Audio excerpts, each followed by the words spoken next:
Hi friends, நம்ம எல்லாருக்கும் இருக்கிற மிகப்பெரிய ஒரு டவுட்டு இல்லாட்டி ஒரு பிரச்சனை என்னன்னா, டிக்ஷனரியை ஈஸியாக எப்படி யூஸ் பண்ணுறது, டக்குன்னு எப்படி வேர்ட் சர்ச் பண்ணுறது, அதுக்குண்டான ஸ்கில் என்னங்கிறது தான். ஸோ இந்த வீடியோவில் நம்ம என்ன பார்க்க போகிறோம்னா, டிக்ஷனரி ஸ்கில்ஸ் பற்றி தான் பார்க்க போகிறோம். ஸோ டிக்ஷனரி ஸ்கில்ஸ் பற்றி பார்க்கறதுக்கு முன்னாடி டிக்ஷனரி பற்றி சில இதை சொல்லிடலாம். இங்கிலீஷ் தமிழ் அப்படின்னு நம்ம என்ன லாங்குவேஜை எடுத்தாலும் அந்த லாங்குவேஜை கரெக்டாக படிக்கிறது, எப்படி படிக்கணுங்கிறதுக்கு நம்மளுக்கு ஹெல்ப் பண்ணுறது டிக்ஷனரி. இந்த டிக்ஷனரி நம்மளுக்கு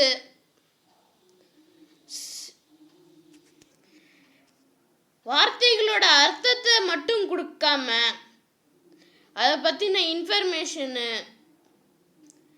அதுக்குண்டான கிராமரு, எப்படி அதை யூஸ் பண்ணணும், அதுக்குண்டான இன்ஃபர்மேஷன் சொல்லி கொடுக்கும். டிக்ஷனரி நம்மளை எப்படி ஹெல்ப் பண்ணுது அப்படிங்கிறத பார்க்கலாம். ஒரு டிக்ஷனரி நம்மளை ஒரு வார்த்தையோட அர்த்தத்தை எளிதாக கண்டுபிடிக்கிறதுக்கு ஹெல்ப் பண்ணுது. ஒரு வார்த்தையோட கரெக்டான ஸ்பெல்லிங்கை கண்டுபிடிக்க ஹெல்ப் பண்ணுது. ஒரு வார்த்தையை கரெக்டாக எப்படி ப்ரொனவுன்ஸ் பண்ணுறது, பக்கத்துலேயே ஃபோனிட்டிக்ஸ்னு ஒன்று கொடுத்துருப்பாங்க சில டிக்ஷனரியில். அது ஒரு வார்த்தையை ஒரு சென்டென்ஸில் எப்படி யூஸ் பண்ணணுங்கிறத சொல்லி கொடுக்குது. இப்படி நிறைய விஷயங்களை செய்யுது. சரி, முதல் டிக்ஷனரி விஷயம் ஸ்கில். இது ஸ்கில்னு சொல்ல முடியாது. டிக்ஷனரியை ஆரம்பிக்கிறதுக்கு உண்டான கரெக்டான வே என்னன்னு பார்க்கலாம். ஒரு டிக்ஷனரியை ஆரம்பிக்கிறதுக்கு உண்டான கரெக்டான வே பார்த்தீங்கன்னா தொடக்கம், அதாவது இன்ட்ரோடக்ஷன் தான்.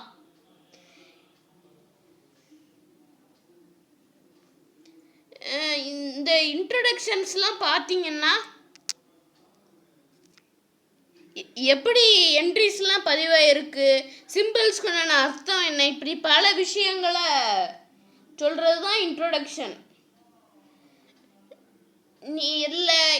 எல்லா டிக்ஷனரியும் ஆல்ஃபபெட்டிக்கல் ஆர்டரில் தான், கண்டிப்பாக எல்லா டிக்ஷனரியும் அந்த ஆல்ஃபபெட்டிக்கல் ஆர்டரில் தான் அரேஞ்ச் ஆகிருக்கும். ஸோ நீங்கள் ஆல்ஃபபெட்டிக்கல் ஆர்டரை வச்சு ஈஸியாக கண்டுபிடிச்சிடலாம். எப்படி ஈஸியாக ஒரு வேர்டை லொக்கேட் பண்ணுறது, அதாவது தேடுறதுங்கிறத பார்க்கலாம். கைட் வேர்ட்ஸை பாருங்கள், நிறைய டிக்ஷனரியில் இருக்கும், இந்த டிக்ஷனரியில் இல்லை. என்னன்னா, கடைசி எழுத்தும் முதல் எழுத்தும் கடைசி எழுத்தும் போட்டிருக்கும். நிறைய இதில் கடைசி எழுத்தும் முதல் எழுத்தும் போட்டிருக்கும். அதுக்கு பேர் தான் கைட் வேர்ட்ஸு. ஒரு வார்த்தையை டிக்ஷனரியில் டக்குன்னு கண்டுபிடிக்கணும்னு நினச்சிங்கன்னா, அந்த வார்த்தை டிக்ஷனரியோட ஃப்ரண்ட்டில் இருக்குமா, மிடில் இருக்குமா, இல்லாட்டி கடைசியில் பேக்கில் இருக்குமான்னு நீங்கள் யோசிங்க.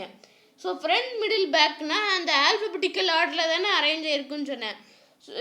ஃப்ரண்ட்டுனா ABCDE, அப்படின்னா நீங்கள் ஃப்ரண்ட்டை நோக்கி போகலாம்.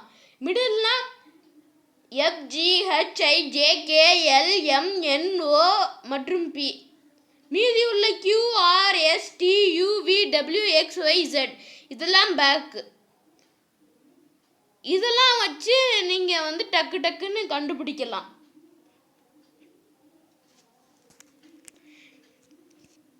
மீதி ஸ்கில்ல அடுத்த வீடியோவில் பார்க்கலாம். இந்த வீடியோ பிடிச்சிருந்ததுன்னா லைக் பண்ணுங்கள், கமெண்ட் பண்ணுங்கள், ஷேர் பண்ணுங்கள். இதே மாதிரி நிறைய ஸ்கில்ஸ், டுட்டோரியல், சயின்ஸ், இப்படி பல டைப்பான வீடியோஸ் பார்க்கணுன்னா தமிழ் வெல்லும் சேனலுக்கு சப்ஸ்கிரைப் பண்ணுங்கள். அப்படியே அந்த பெல் ஐக்கானை அழுத்திடுங்க. நன்றி, வணக்கம். தமிழ் வெல்லும்.